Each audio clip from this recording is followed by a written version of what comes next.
Welcome to another edition of JW Broadcasting. Thank you for joining us.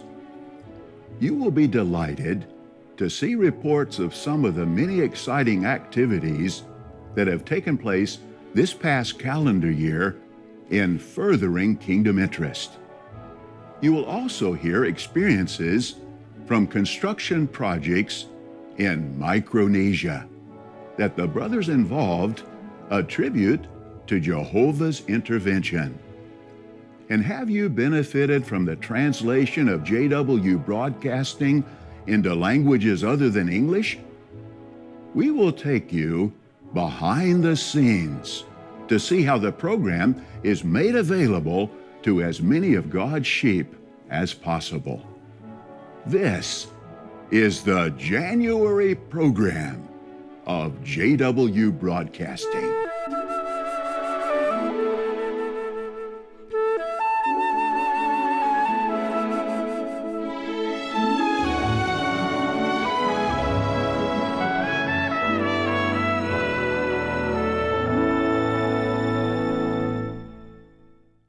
Our theme for this month's broadcast is Sincere Commendation is Always Appropriate.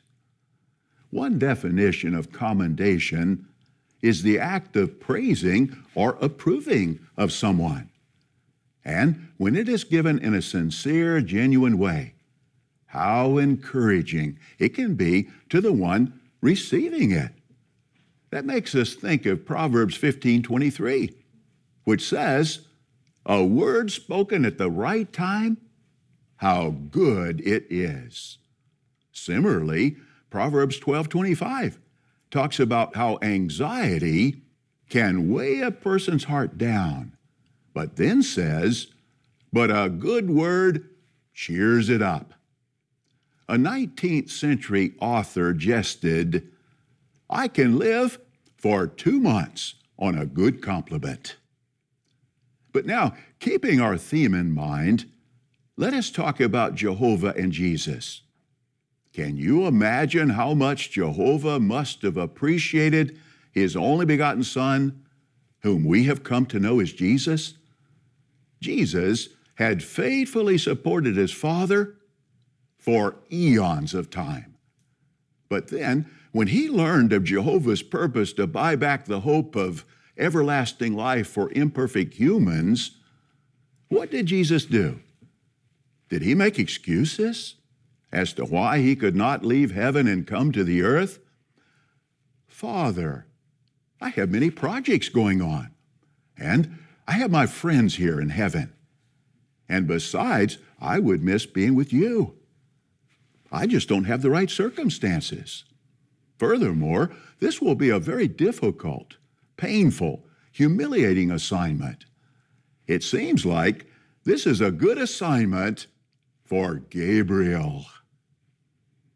No, Jesus did not even slightly reason this way. He willingly made sacrifices that cost Him dearly. He changed life forms, going from a majestic spirit creature to a little baby completely dependent on his parents. Later, as a perfect child, He remained fully in subjection to imperfect parents.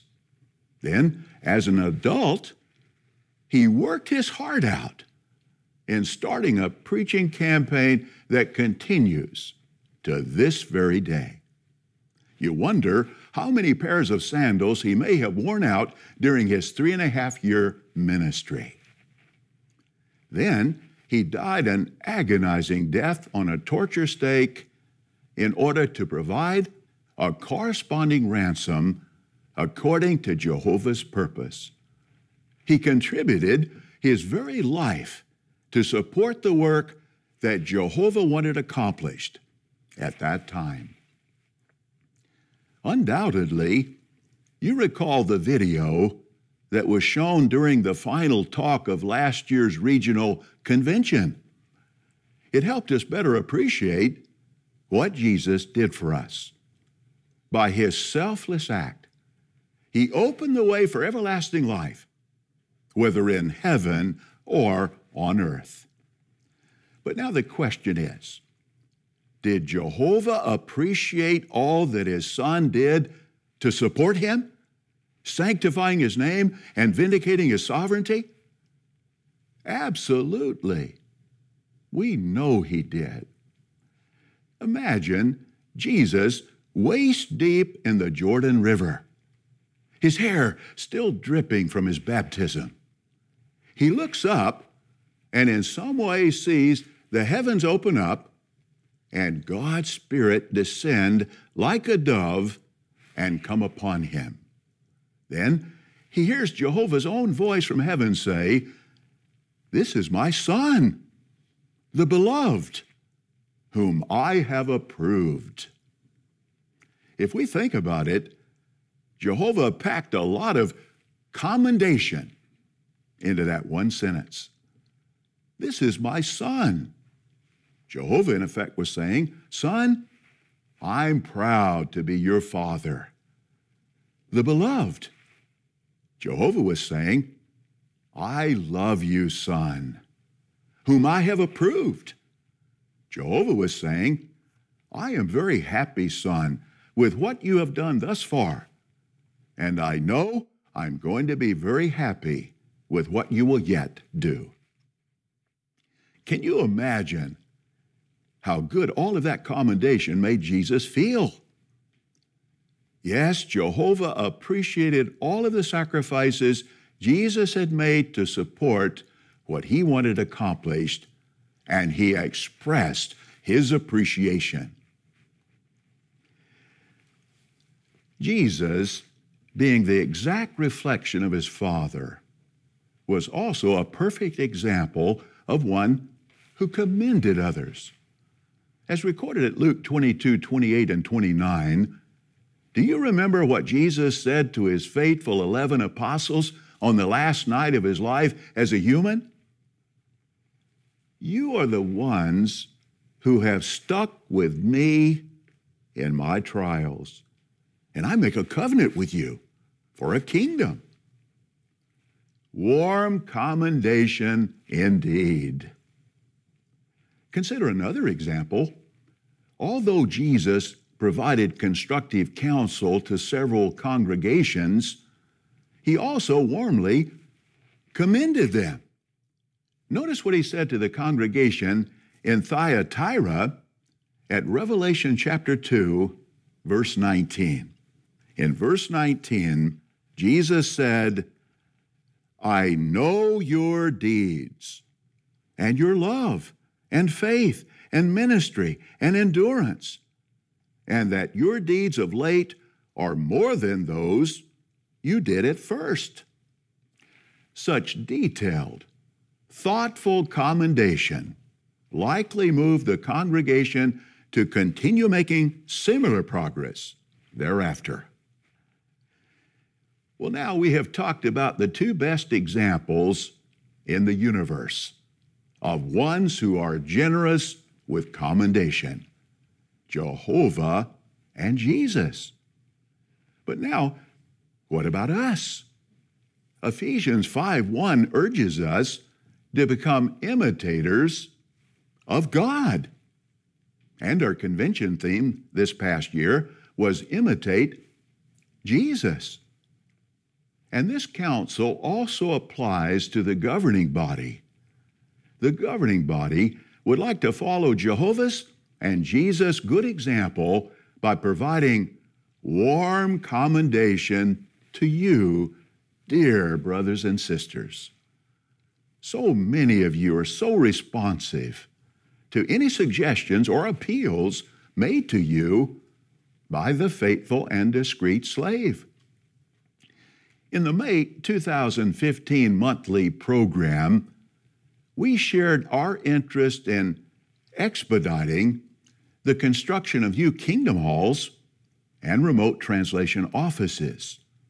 And we explained some of the financial challenges we were facing in being able to do so.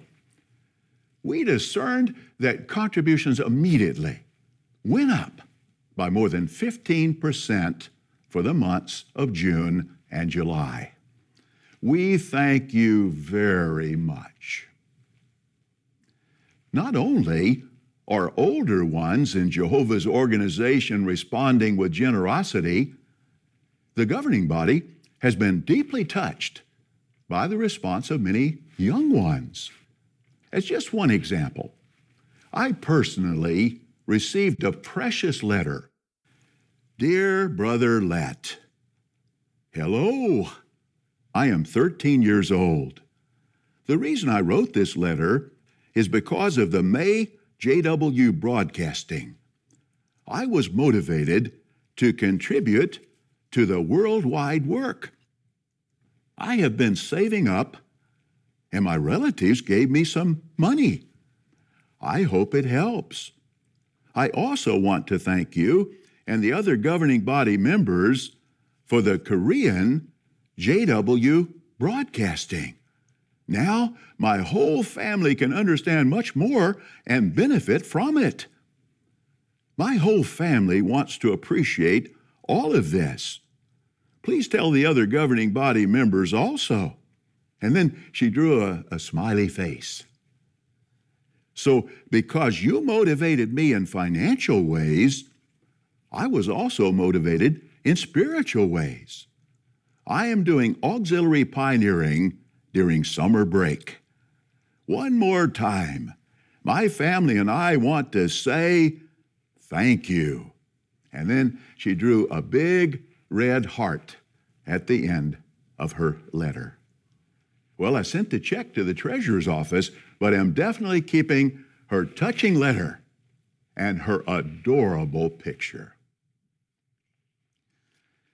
Comments such as these have moved us to want to use this January 2016 broadcast program to thank you from the bottom of our hearts for your support, and also to update you on what has happened since last May. So many good things are happening. So we ask, what has been accomplished in the past 8 months? Well, we continue to finance the weekly cost to feed and house the more than 25,000 Bethel family members worldwide, and to help support over 55,000 others in special full-time service. We have been able to continue to fund the huge construction project of building the World Headquarters facility in Warwick, New York.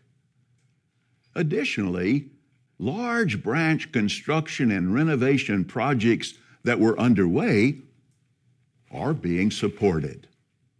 And around the world, considerable audio and video equipment has been purchased to show the entire program of our Imitate Jesus convention on big screens or monitors.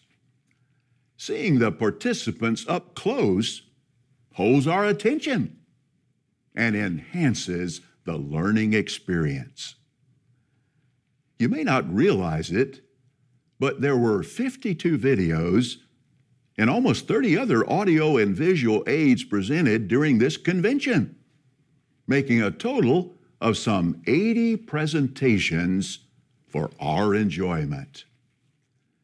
In addition to all of the foregoing, in the past 8 months, over 2,000 kingdom halls have been built or are in the process of being completed. That averages more than 8 kingdom halls being built every day, which is truly amazing. Also, over 50 remote translation office facilities have been completed or are now in the process of being built. Does all of this mean, though, that we have accomplished all of our goals? You remember that in our May program, we mentioned the willing generosity of the Israelites in the wilderness when they were asked to contribute to the fabrication and construction of the tabernacle for true worship. You recall that in Exodus 35, it says that everyone whose heart impelled him, and everyone whose spirit incited him came and brought their contribution for Jehovah. And in chapter 36, verse 7, it says, the goods were enough for all the work to be done, and more than enough. So we ask, were the Israelites more appreciative and responsive than we are today? No. As we said earlier, you are to be commended for your immediate, generous response to the May broadcast. You responded similar to the Israelites in Moses' time. The difference, however, between the Israelites' giving and ours today is that they only had one project to construct. When it was completed, that was all that was needed. However, as you know, we have thousands of projects that need our continued support. It is not just a 2-month undertaking. In fact, as announced at the annual meeting this past October, the governing body is so serious about advancing kingdom interest in the field that we have reanalyzed ways we can cut back at all the branches so as to redirect more funds to the field. For example, many long-standing Bethel routines and services are being reduced or eliminated. This will result in fewer members of the Bethel family being required. The governing body is absolutely confident, completely confident, that this initiative and other cost-saving initiatives that we're taking, coupled with your continued support, will enable us to care for all the needs in the field. On behalf of the governing body, I would like to borrow the inspired words of 2 Thessalonians chapter 1, verses 3 and 4. We express the words of Paul to you, dear brothers and sisters. We are obligated always to give thanks to God for you, brothers. This is fitting because your faith is growing exceedingly, and the love of each and every one of you is increasing toward one another. As a result, we ourselves take pride in you among the congregations of God because of your endurance and faith. Again, we sincerely thank you for your generous support of Jehovah's great work in these exciting last days. But now, during this broadcast, we would like to show you some of the things being accomplished as a result of your generosity. This past summer, it was my privilege to attend a large regional convention in Stockholm, Sweden. Brothers and sisters from Sweden, Denmark, Norway, Iceland, Greenland, the Faroe Islands, and also the Swedish Circuit in Finland were present at this historic convention. While this event was a great spiritual boost for the witnesses, some of you may know that the majority of the local residents do not believe in God. Many consider themselves atheists. But the conduct and professionalism of Jehovah's people made a great impact.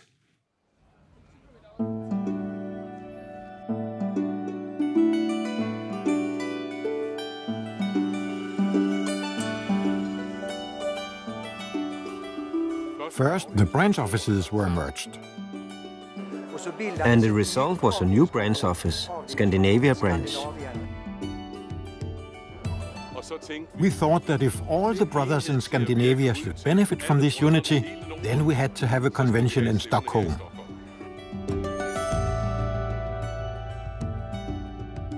Here we were allowed to arrange a regional convention, but one of enormous size. Having 50,000 brothers gathered together for 3 days is the largest bureaucratic event ever in Scandinavia. So we began to look for a facility, and we found Friends Arena. Now for them to get to see this in this country, it will give them a new understanding of what Jehovah's people really like. I think we have had a very good collaboration. Many times I have thought, wow, these people working for you as the organizers of infrastructure, logistics and so on, we should work with them more often. The use of technology has been the greatest challenge. Obviously, with such a large project, many details have to come together. There are 4 languages and 3 sign languages, and all this have to be tied together and work at the same time. It has been a challenge, but we made it work. All the experts argued that it would be impossible to have 4 languages at one arena. The sound equipment, the video screens, all that came from continental Europe, and that's hours and hours of driving to get it up here. So in a venue like this, they obviously have a public announcement system that many conferences use, but that's not enough for Jehovah's organization. We want people to be able to listen and understand what we're talking about for hours and hours. And talking to the vendors here, they've never seen anything like it. They've never seen somebody come in and ask for 662 speakers. Early in the morning, families with children and strollers arrive. Some elderly publishers get up at 5:30 or 6 a.m., getting on the bus to be here in good time. Jehovah must be joyful seeing all the people appreciating the spiritual program and all their efforts. Hjertelig velkommen alle sammen til dette historiske stevnet. When the song started, 50,000 were in place here, and it was our proof that all the hard work and preparation was successful. And actually, I shed a tear of joy, I did. One of the managers at the arena said, "You have to stand and listen to the song, because you will never again hear a choir of 50,000 singing at the same time. You just have to listen to it."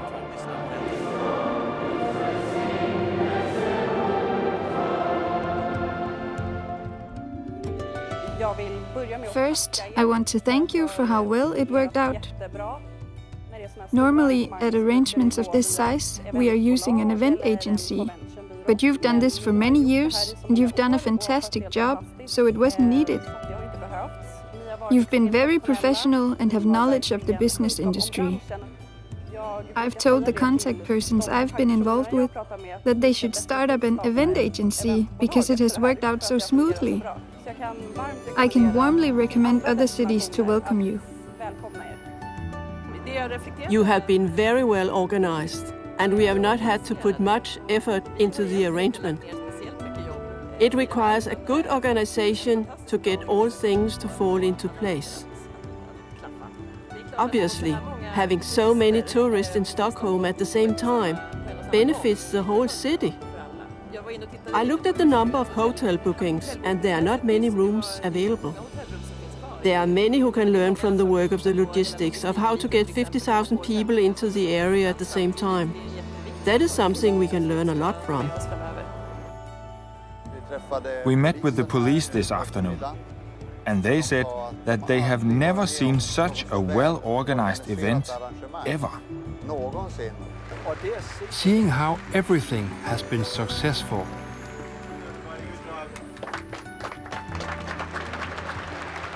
That is a clear evidence of Jehovah's help. It's a great confirmation of one's faith.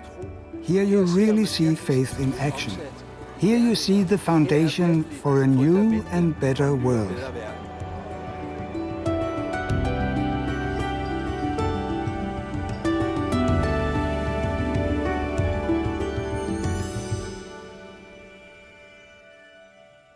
Brothers and sisters, your generous contributions are what make theocratic events like this one possible, including the obtaining of the audio-video equipment required. However, the same technology is not readily available for conventions everywhere. In some countries, large video screens or high-quality speakers are simply not obtainable due to logistical reasons or perhaps political unrest in the country. But whatever the circumstances, what's important for Jehovah's organization is that everyone is spiritually fed. Take this convention in a refugee settlement in western Uganda as an example. Television screens were transported on unpaved roads through forest, tea plantations, and small villages. Similar setups with television screens were used in other countries as well. At times, large video walls are used, making it easier for a larger audience to see all the beautiful videos that were produced for the convention. For example, in Brazil, video screens were used at 167 regional conventions. These screens are owned by the organization and were sent to one convention after another, traveling a distance equal to more than twice around the earth. And in Sweden, a mobile control room was used to coordinate and synchronize the video and audio production of the convention in 4 spoken languages and 3 sign languages. These are only a few examples of what Jehovah's organization does in order to arrange conventions around the world to spiritually build up Jehovah's people. But this would not be possible without your contributions. Also, as was the case here in the United States, oftentimes a decision is made to purchase equipment that is used frequently instead of paying for a rental each time, which can be very expensive. Setting up for a convention in a large stadium requires a lot of coordination. So does the construction of our new world headquarters in Warwick, New York. Hundreds of volunteers arrive every week to help out, all with a variety of construction skills. But one may ask, with so many people needed, how do we find the right people for the right job? The answer is Warwick construction groups that have been set up all over the country.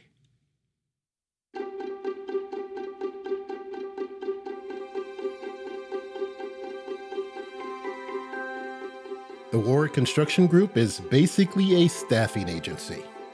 Local brothers are given the task to find and assess the construction skill level of volunteers and then forward that information to the branch.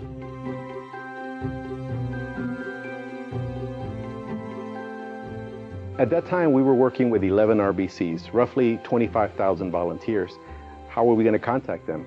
Well, we sent over 200,000 emails looking for skilled volunteers in various trades. Then we hit the road, 30 different locations around the state, and interviewed everyone that was interested in Warwick. Don't you think that it's even amazing that Jehovah assigns humans to do the work for him? And he calls us, in 1 Corinthians 3, verse 9, he calls us fellow workers. What a beautiful expression.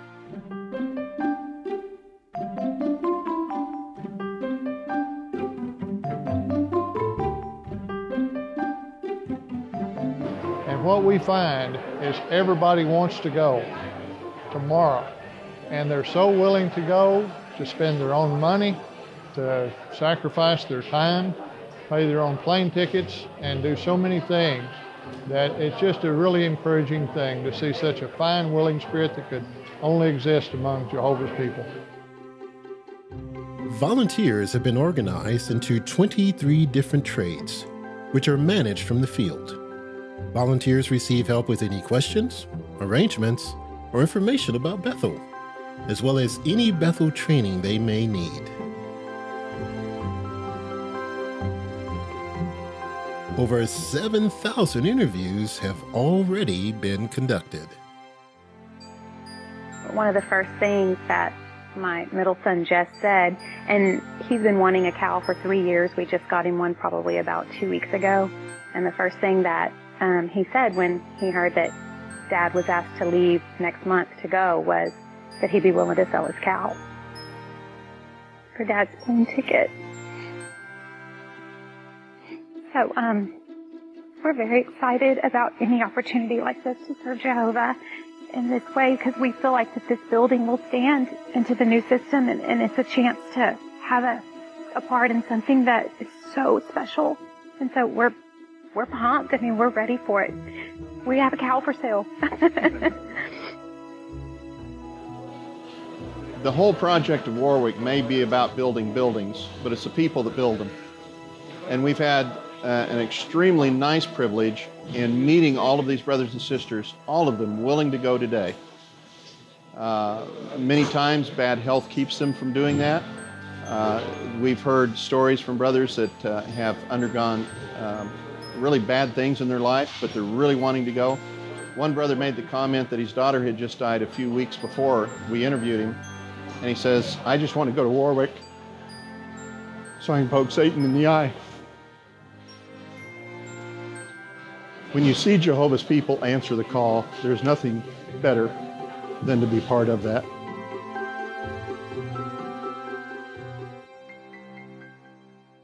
Seeing these large groups of brothers and sisters applying to help build the New World headquarters probably makes you wonder, how is the construction at Warwick going?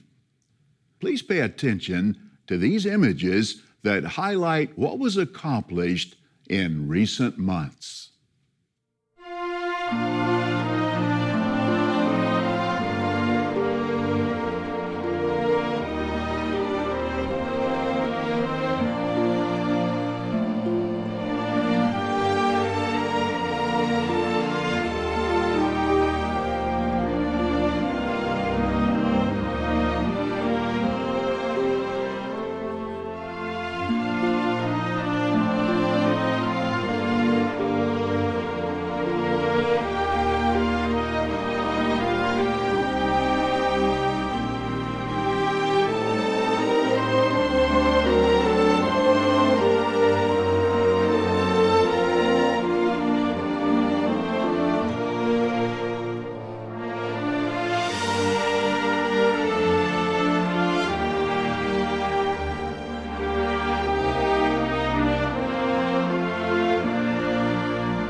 Although our financial contributions are important, those that volunteer on construction projects know that money alone cannot make it successful.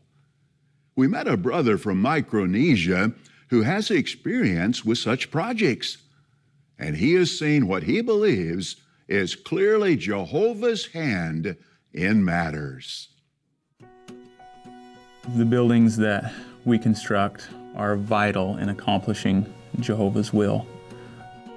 Without the financial support from the brothers and sisters, we wouldn't have the funds needed to make these projects happen.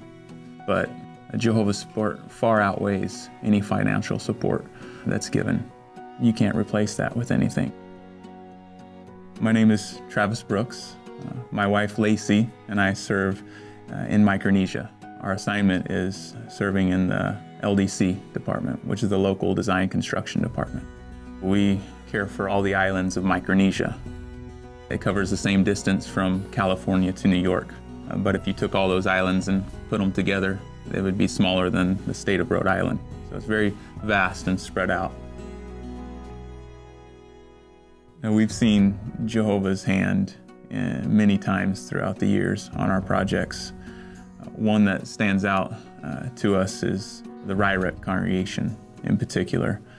This congregation had been meeting in a house for a number of years, and they'd have 70, 80, 90 in attendance at times. But they would sit outside because they couldn't fit in the house, and many of them would listen through the window or observe through the door.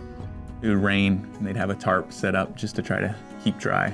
So we found this piece of property, but the problem was that the government had just placed a ban on dredging sand and coral out of the ocean or off the beaches. Without having that, we wouldn't be able to mix our concrete to accomplish our project. So there was one company on the island that had stockpiled sand and aggregate. We had gone to them a number of times, asking them if we could purchase just 8 yards of cement for our footings so that we could at least get started. And they kept denying our request.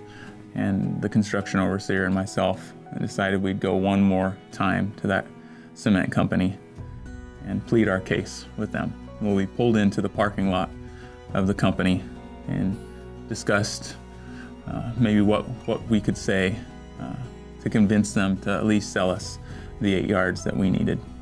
We made it a matter of prayer again, and we both exited the vehicle. And as we were approaching the doors of the company, this blue pickup pulled in and kind of intercepted us. The gentleman, local man, hopped out of his truck and said, "Can I help you?" And he was the man who was in charge. Well, we explained our situation, and he said, "Well, you'll have your concrete the next morning."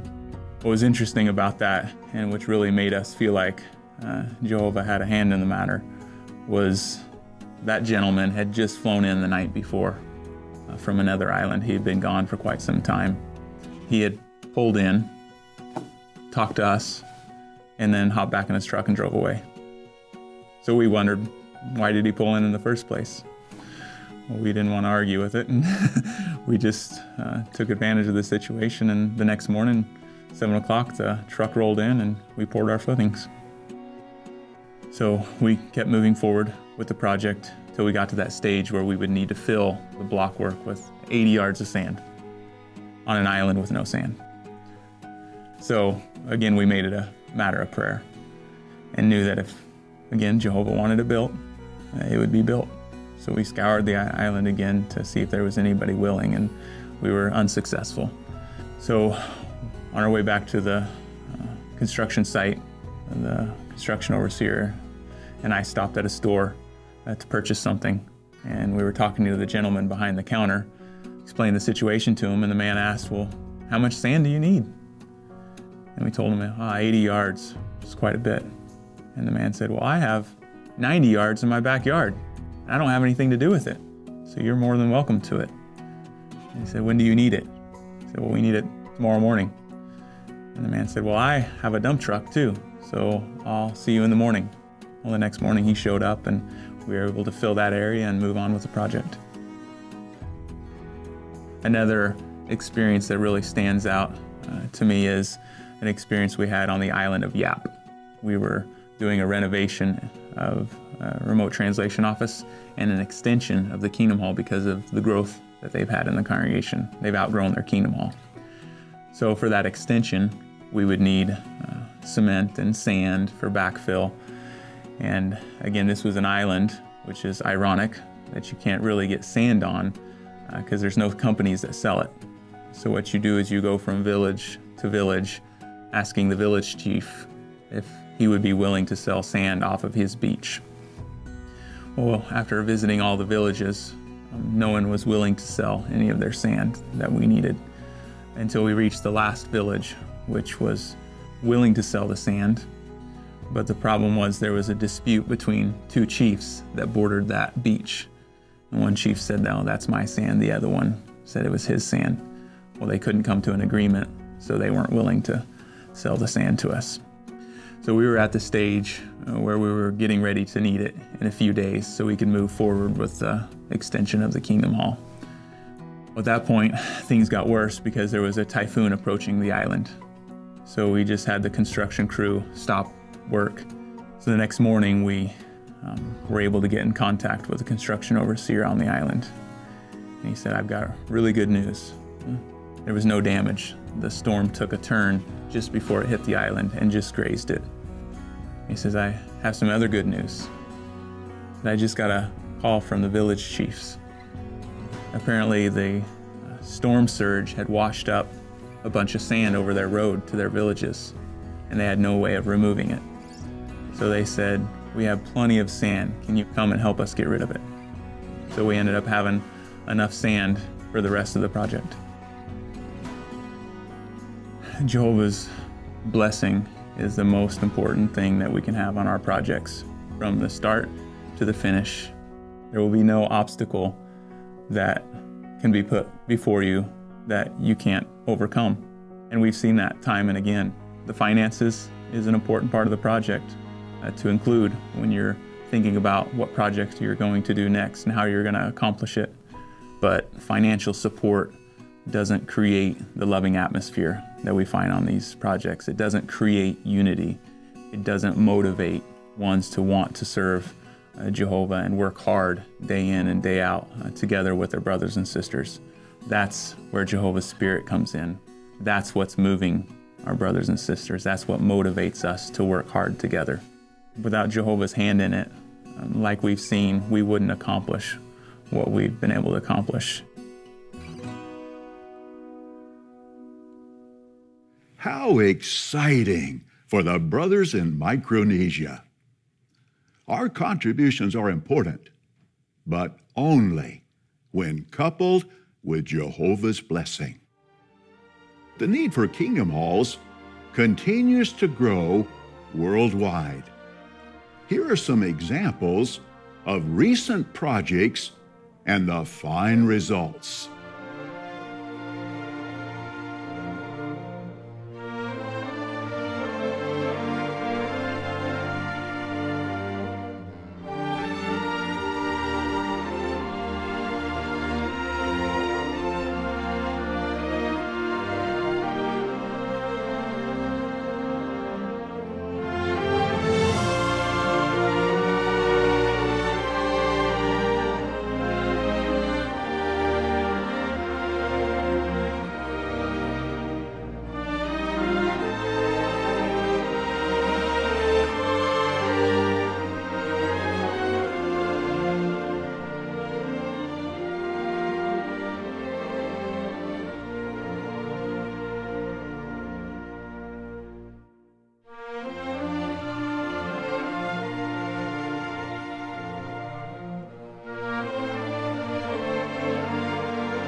Our contributions are not only used for conventions and construction projects.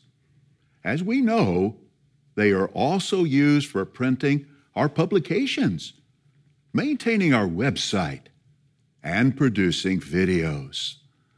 Starting in May of last year, the JW Broadcasting Monthly program has been available in many languages. And the response from you, dear brothers and sisters, has been a great shout of appreciation to Jehovah. Please join us behind the scenes as we follow the translation process step by step. 3, 2, 1. Okay, let's record.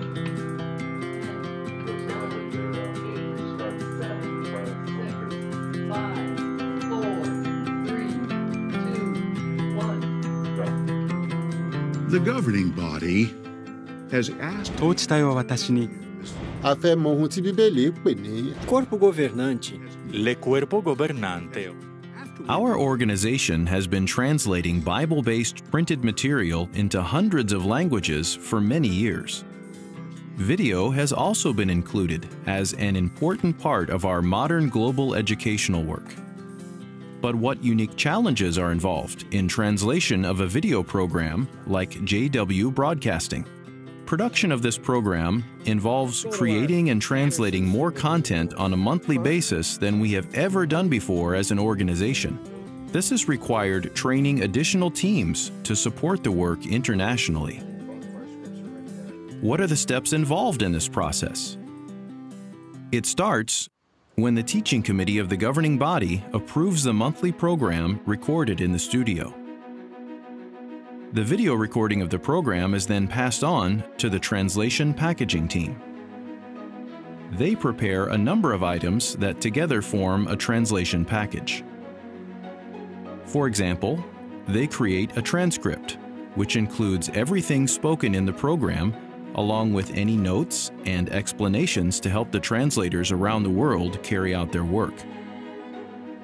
To make the translated program pleasing to watch and listen to, translated audio and subtitles must match the original length of each statement. For example, if Brother Let speaks for 15 seconds in the original English recording, the translated version needs to also be 15 seconds. To help the translators in achieving that, the original audio recording from our studio is broken into natural segments and timed. That information is then added to the translation package. The final package is double-checked for accuracy and quality before it's sent to translators worldwide.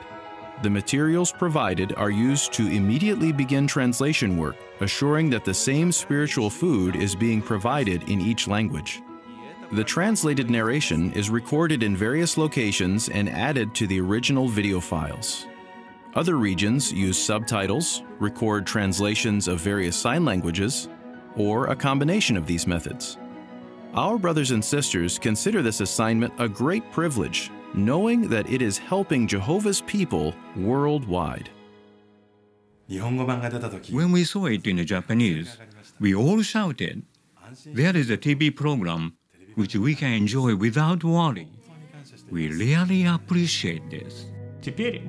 Now we feel closer to Jehovah and his organization. And of course, it pulls together my family. It touches my heart because it is in my own language. It's really wonderful to know that this arrangement has been made. It's easy to listen to, and now we only have to click to watch it in our own language. A lot of work is done here at Bethel to provide spiritual food for all of Jehovah's people. Recently, a video was produced at Bethel in Japan. It shows a group of sisters who sing about how much they love serving at Bethel. This is a short excerpt from that video.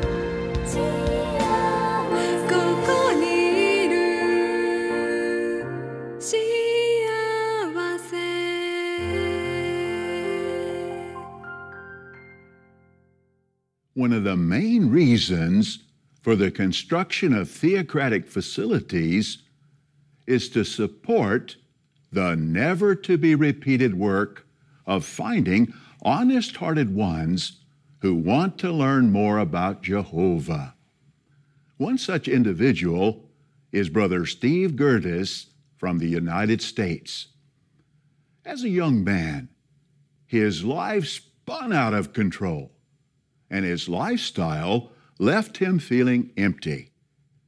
But what did he do to find purpose in life? Let's find out.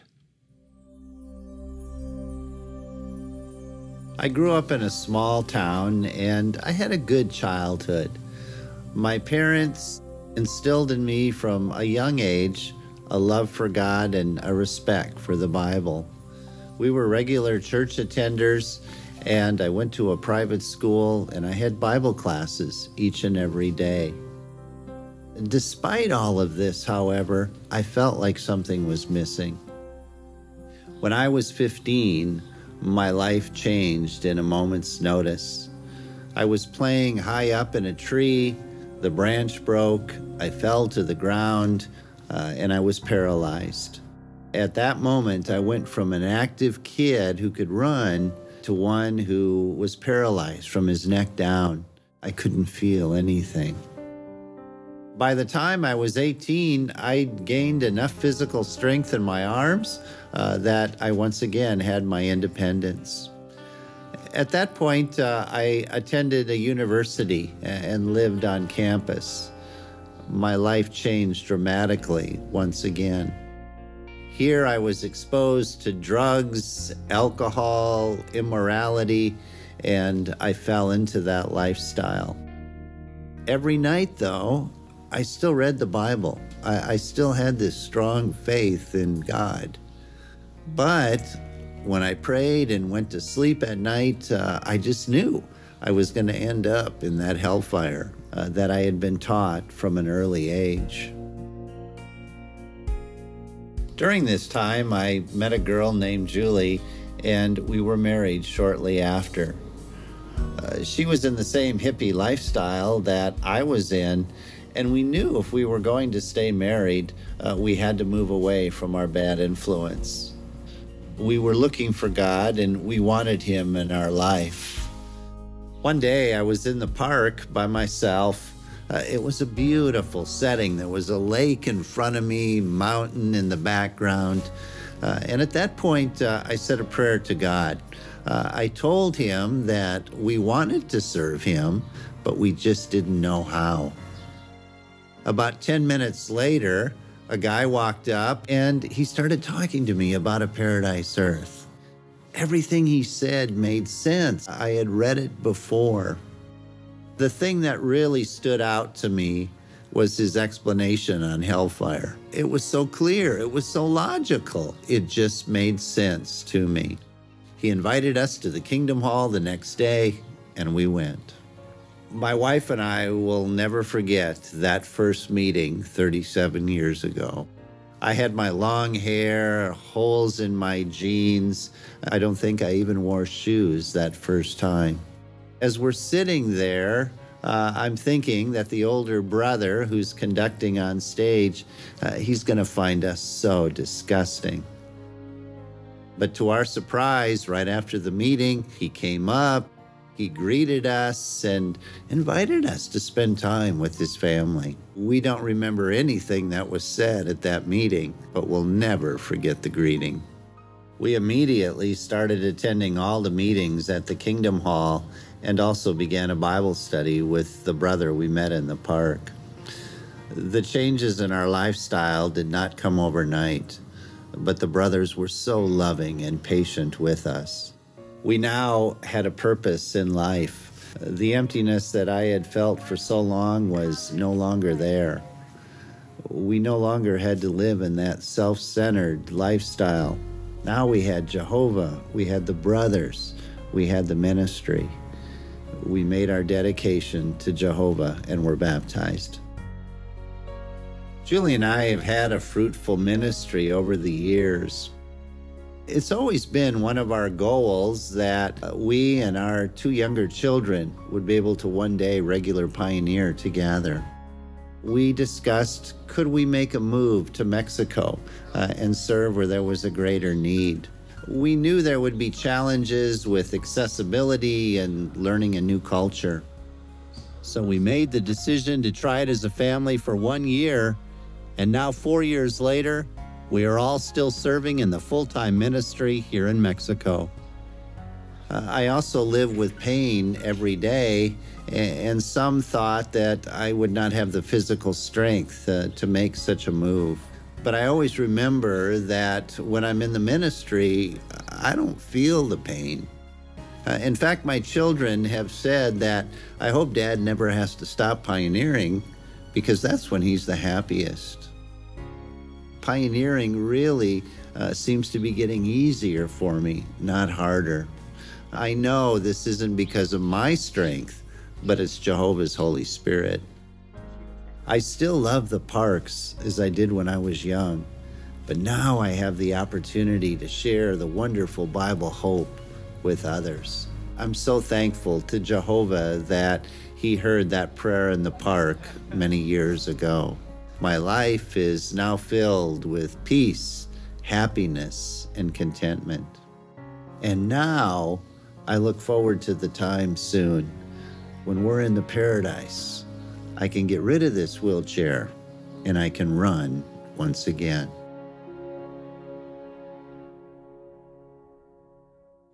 Brother Gertis has been serving as an elder for the past 25 years and as a regular pioneer for the last 13 years. Although financial contributions are one means of giving to Jehovah, giving of our time and effort is also very important. And we want to commend all of you who reach out, perhaps to serve in the full-time ministry or where the need is greater.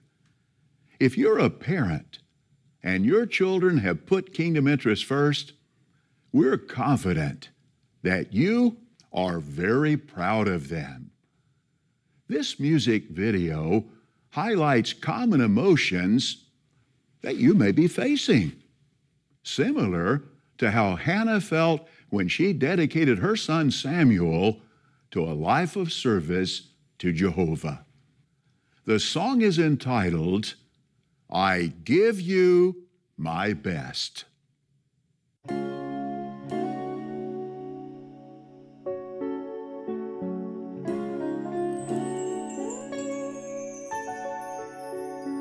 You gave us a trust,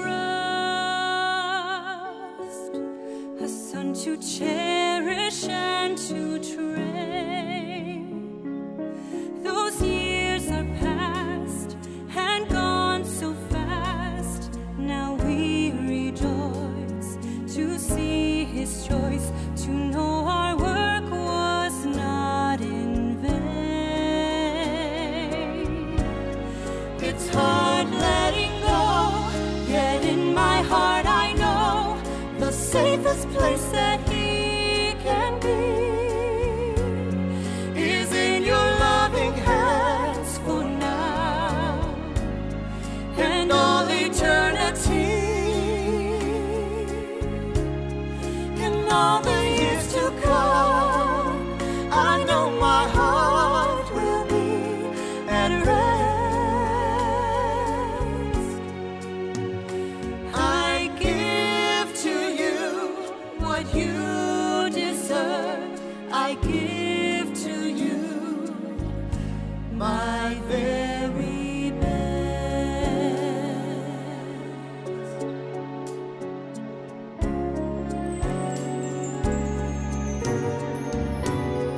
You gave us a girl, a gift to nurture and to love. Through all the years, through joy and tears, our precious one has now become the woman we are so proud of. It's hard letting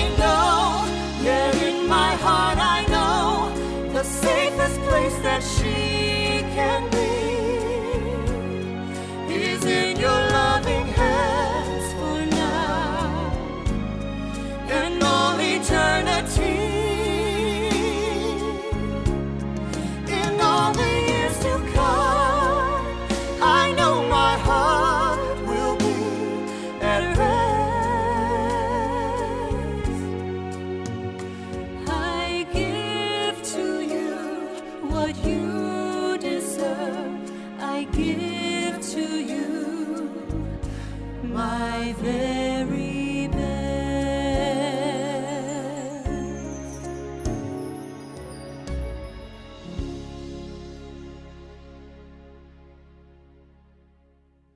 We are happy to see such sacrifices of time and effort to Jehovah. It's not easy for parents to see their children move to a place far away, and it's not easy for the children either. But knowing that it's for Jehovah helps tremendously, and Jehovah provides the strength that is needed. And speaking of serving Jehovah wholeheartedly, if you haven't seen it yet, we encourage you to watch an interview with three brothers who spent decades in the traveling work.